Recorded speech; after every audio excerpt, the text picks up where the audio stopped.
Bom, então, pessoal, vamos adiantando aqui, vamos avançando um pouco a nossa pauta aqui hoje. Né, temos muito assunto para comentar. Eu queria que se você puder comentar aqui para a gente o seguinte, né?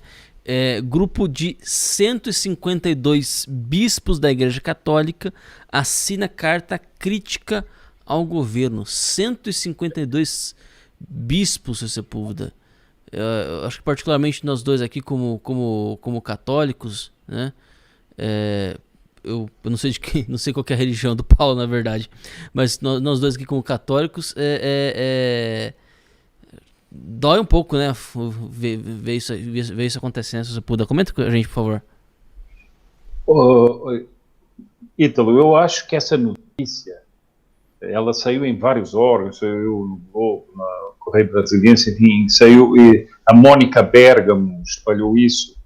Ela tem vários aspectos. Eu diria primeiro o aspecto prático, que, segundo as notícias, havia uma discussão dentro da CNBB. A carta ia ser publicada na última quarta-feira, mas ela foi suspensa para análise do Conselho Permanente da Conferência Nacional dos Bispos do Brasil. Portanto, houve uma divisão ali dentro. E 152 bispos, muitos deles, ou vários deles, não são bispos eméritos, portanto já não estão nas suas dioceses. E isso, em relação ao número de bispos, não é um número tão alto assim. E o que é que aconteceu? Vendo que houve, dentro da própria CNBB, uma suspensão da análise dessa carta, esse pessoal pegou a carta e criou um furo jornalístico, dando para jornalistas como a Mônica Bergamo e outros. Então, a própria Secretaria depois de Comunicação da CNBB disse que não tinha responsabilidade nenhuma, que era só uma responsabilidade dos signatários. Isso já mostra que havia dentro dos meios católicos, portanto, uma discordância em relação a essa carta, e era gente mais ligada à esquerda que estava querendo fazer isso, a esquerda chamada de esquerda católica. Eu estava lendo a carta e ela é refutável por muitos aspectos e tenta-se blindar dizendo que eles não têm interesses partidários, não têm interesses ideológicos, mas que o Brasil chegou a um caos tremendo. Ora, o que espanta sinceramente, é que essa gente deu apoio aos governos do PT. O próprio Lula outro dia estava dizendo, numa live com o Boff, que se não fosse o apoio da CNBB e dos bispos progressistas, eles não teriam conseguido fazer o projeto de poder deles. Portanto, eles apoiaram um projeto criminoso de poder. A CNBB e bispos nunca se retrataram por esse apoio, nunca. Você nunca viu eles virem a público condenar os grandes crimes praticados pelo PT, os grandes assaltos praticados pelo PT, a destruição da educação, inclusive com perversões morais sobre as crianças. Eles dizem que aí que têm a obrigação de defender a vida. Eu não vi nenhuma carta de centenas de bispos há dias atrás pedindo que não fosse aprovada aquelas medidas que estavam sendo votadas no Congresso involucrando a aprovação do aborto. Nada, ficaram em silêncio. Então, você vê uma investida da chamada esquerda católica ligada à teologia da libertação, ora mais ligada, ora menos, a alas mais radicais ou menos radicais da teologia da libertação, e que tenta plantar o mesmo discurso do Gilmar Mendes e de outros, e nos jornais, que o presidente é responsável por um genocídio e que, portanto, é preciso representá-lo diante de um tribunal penal internacional.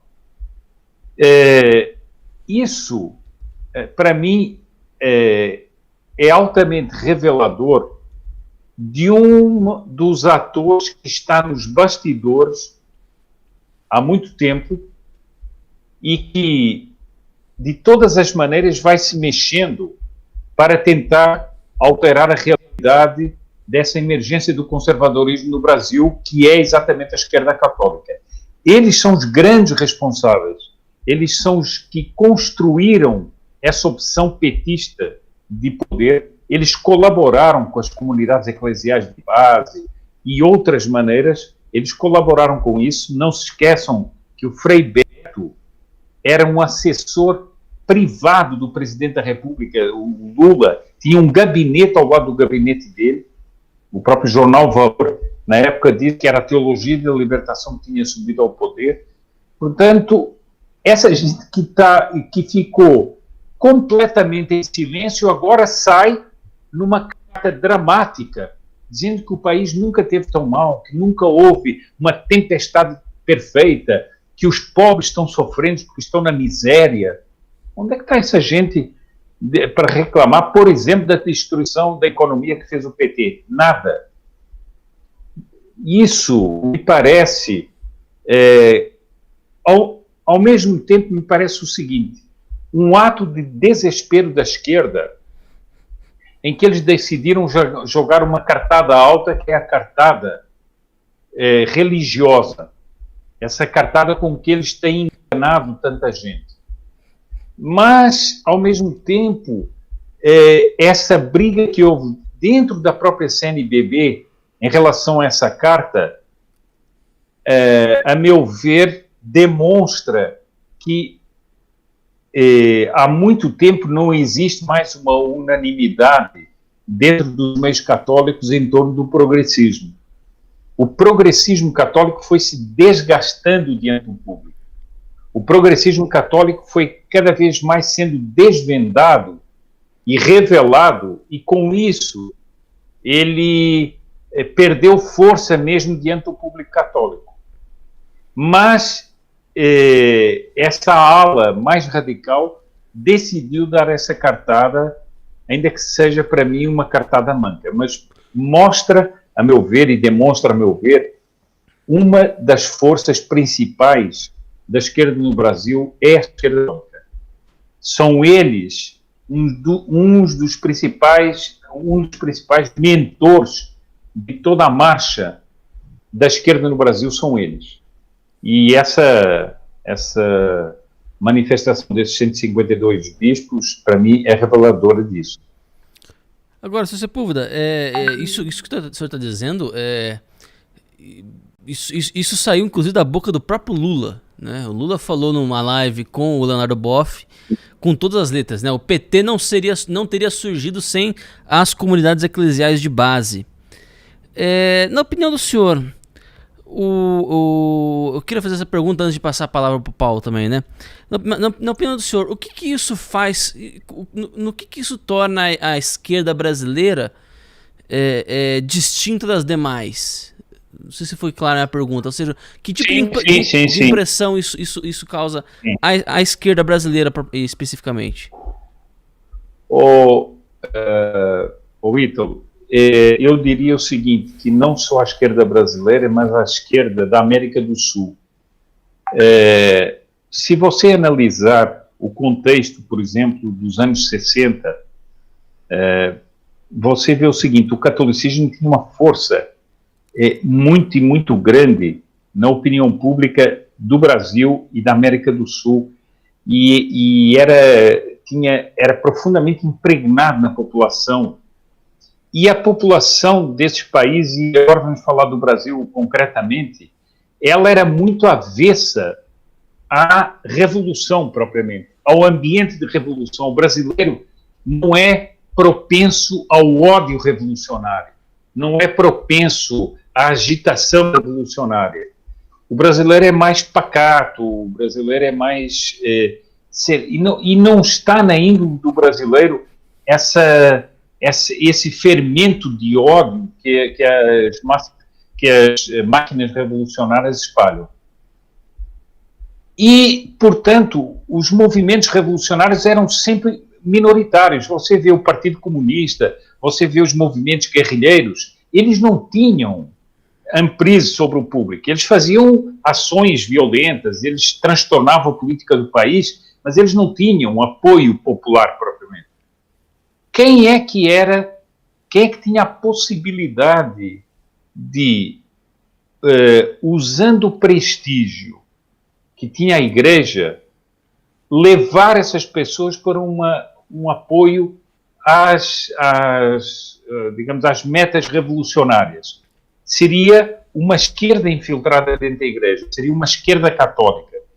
E a teologia da libertação vai começar a trabalhar falsamente, né, o Evangelho, e vai, se você ler essa carta destes bispos, ela é um exemplo disso, ela distorce o Evangelho, usa as palavras do Evangelho para criar uma doutrina política, em que a pessoa acha que a doutrina política está no Evangelho.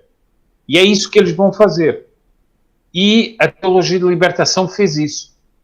Há um vídeo do Frei Beto em que ele diz o seguinte: nós não podemos ir para as comunidades pregar revolução. Temos que ir lá fazer procissão, rezar o terço, e no meio espalhar as ideias, mas as ideias de modo discreto, de modo subtil. Então, essa esquerda católica, portanto, teve um papel muito grande na efetividade da esquerda. E por isso é que você vê o seguinte: o grande partido de esquerda que teve força popular mesmo foi o PT. Há um livro até chamado O Partido de Deus, jogando com esse termo. Por quê? Porque eles tiveram a grande força deles nessa questão de usar a religião. Era propriamente a infiltração comunista dentro da Igreja. E o Dr. Plínio, em todos os livros que ele escreveu, chamava muita atenção disso. Quem tem possibilidade de arrastar a população para a esquerda é essa gente que está infiltrada na Igreja. E você se lembra, eu acho que você se lembra bem, quando nós comentámos as eleições e os resultados eleitorais, havia muita gente que dizia: o Nordeste é de esquerda. Não. O Nordeste, como é mais católico, ainda hoje estava conversando com uma pessoa que me dizia a mesma coisa. O Nordeste, como é mais católico e tem uma religiosidade maior, ele é muito mais alvo dessa teologia da libertação, que apresenta o Lula como uma espécie de Messias e de amigo dos pobres. Eles não vão dizer que o Lula quer fazer revolução, que o Lula quer apoiar o Irã, ou que o Lula quer não sei o quê. Não. Eles vão lá dizer: não, o Lula é um amigo dos pobres, ele é o homem, e apresenta o Lula ao lado do Frei Beto, dos bispos, não sei. Então, quem é que estava com o Lula horas antes dele ser preso? Dom Angélico Sandro Bernardino, um bispo famoso pela sua condição progressista. Isso, para mim, essa manifestação desses bispos é exatamente o retrato do que é a esquerda brasileira. Muita gente fala da esquerda brasileira, mas muitas vezes omitem a força da esquerda católica, quando a esquerda católica é uma das principais engrenagens da esquerda brasileira. Mas, como eu lhe digo, a esquerda católica desgastou-se muito. E cada vez se desgasta mais. Muita gente dentro da Igreja abre os olhos em relação à esquerda católica. E isso foi lhe tirando o poder. Perfeitamente, perfeitamente. Paulo, quer comentar alguma coisa dessa explanação do professor Sepúlveda? O Sepúlveda conhece muito mais de catolicismo do que eu para falar. Respondendo a tua pergunta, Ítalo, aqui nos Estados Unidos eu sou membro da Igreja Batista e no Brasil eu sou membro da Igreja Presbiteriana. Então, sou evangélico, mas sou um evangélico que se dá muito bem com os católicos. Alguns pontos, né? Nenhuma surpresa em relação à CNBB ou a parte dos bispos brasileiros.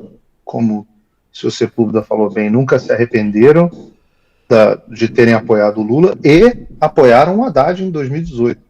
É importante dizer isso. Não só não se arrependeram, como reafirmaram, né?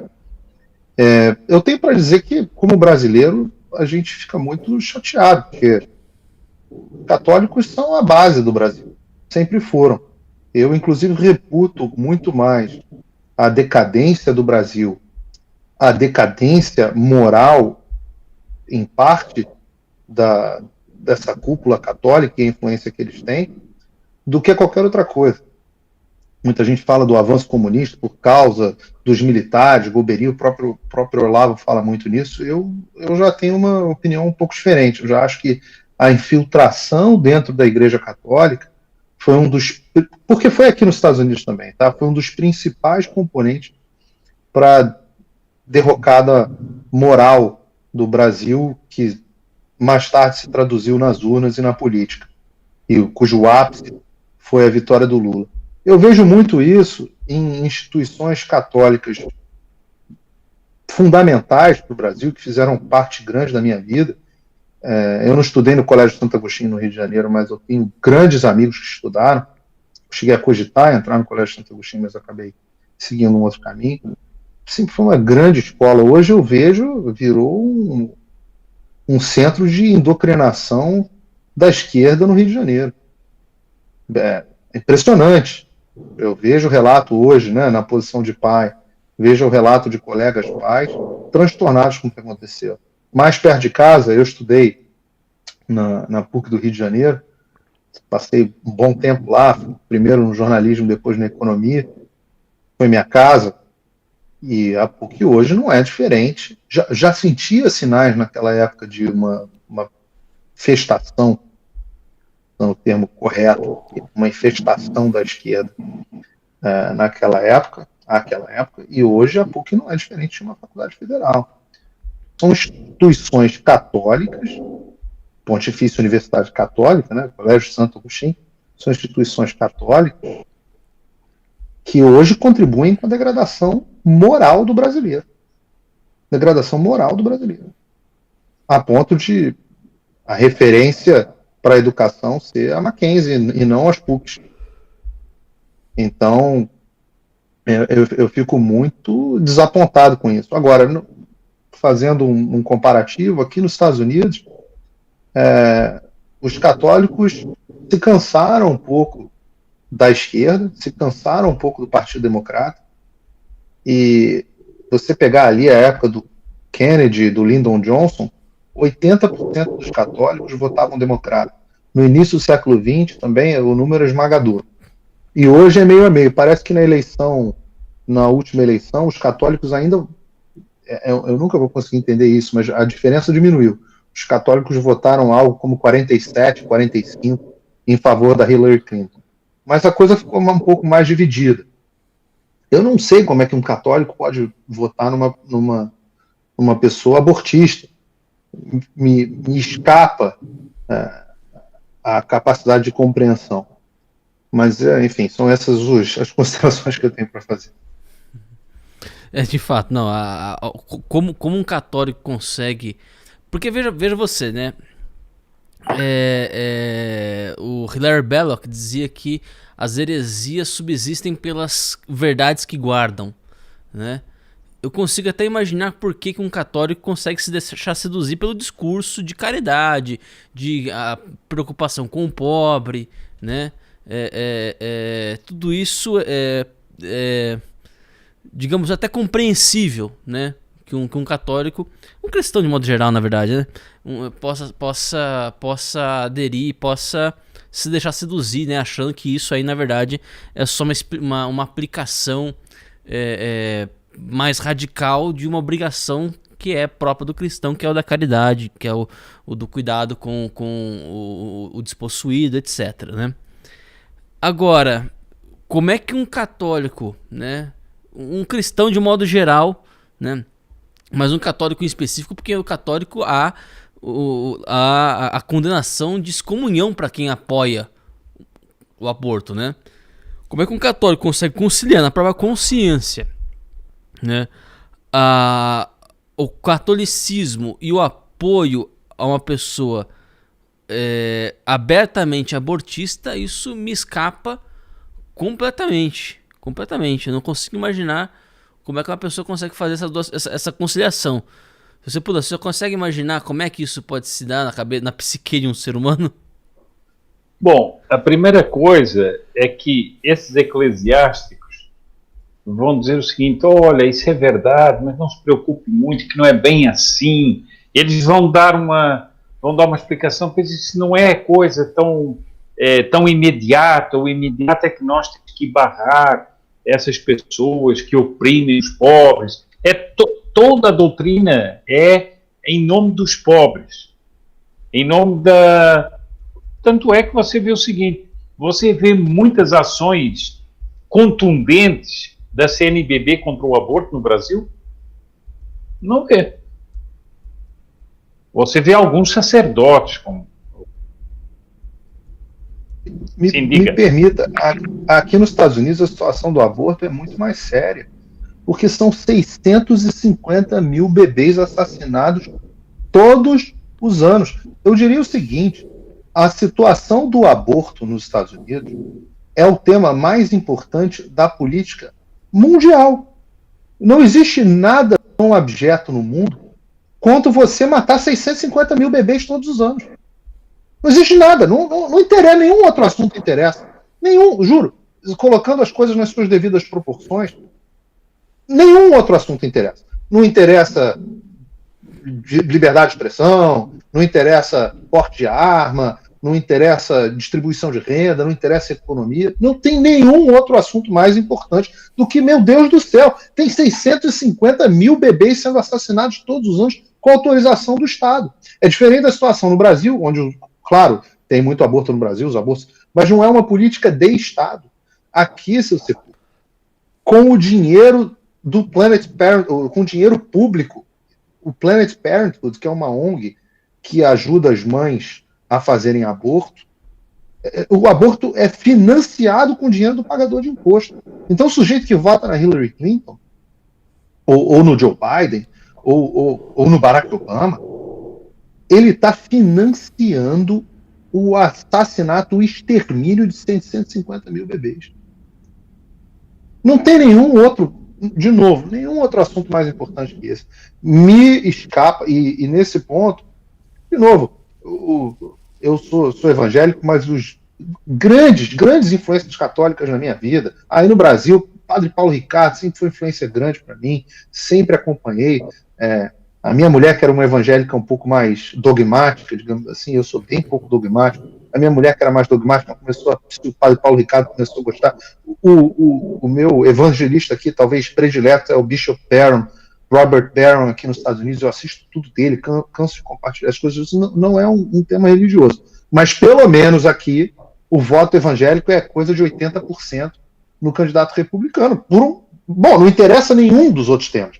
Não interessa o que ele... Se um republicano virar e falar assim, olha, eu vou que os pobres morram todos de fome, que, sei lá, qualquer coisa que eu não gosto, eu vou abolir as armas, mas eu vou proibir o aborto. Eu vou acabar com o aborto. Ele tem meu voto. Porque não tem nenhum tema mais importante que esse.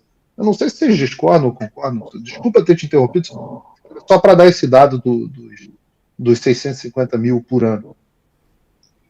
Olha, eu concordo inteiramente com isso, mas eu sei como é que, digamos, eu sei porque eu vi isso de dentro, como é que esse clero progressista mina todas as campanhas contra o aborto. Eu vi isso em Portugal, vi isso no Brasil, e eles vão dizer o seguinte: não, antes de tudo temos que acabar com esse capitalismo que domina, e depois nós vamos falar do aborto, porque também eles matam milhões de pobres, etc.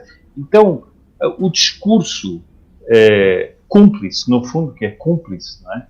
E você veja uma coisa, eu acho que nos Estados Unidos, boa parte dos católicos que votam nos democratas são esses que vêm do México, são esses que vêm do Caribe, são esses que são muito ligados digamos assim, a padres, e é com essa gente também que eles alimentam muito o voto democrata dos católicos. E eu acho que eles têm toda essa explicação, entende? Não, mas é claro que o aborto tem que ser acabado, mas primeiro temos que acabar com esse sistema que mata milhões de fome, que não sei o quê. É um sofisma atrás de sofisma. Você vê muito isso. Bom, basta ver essa nota aqui. Se você ler essa tal nota da CNBB, da CNBB não, desses 152 bispos, é da primeira à última linha, é um sofisma. Um sofisma. Mas se a pessoa lê aquilo, o sujeito fica impressionado. Nossa, temos que defender a vida. Temos que defender não sei o quê. Estamos vivendo um genocídio. É triste.